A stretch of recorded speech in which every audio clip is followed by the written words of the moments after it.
一年慳返幾十萬，想慳錢嘅老闆請往下睇。今日就帶大家體驗下喺珠海過澳門，挑戰最快過關紀錄。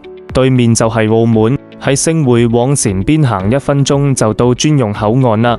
真係1分鐘，真係冇吹水嘅。來到跨境工業區出入口位置，旁邊就係珠澳跨境專用口岸啦。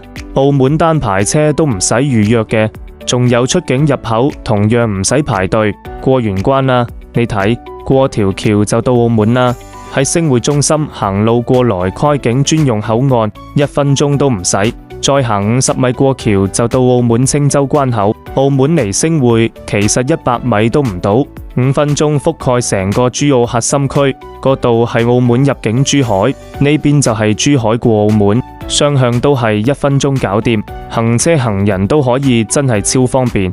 快速通過澳門呢邊嘅青州關口，喺青州口岸出來就可以睇到，喺出口呢個位置就有的士站，可以打的士去到其他地方。唔想坐的士，旁邊就係公交站，完全唔使行遠路，去邊度都有車。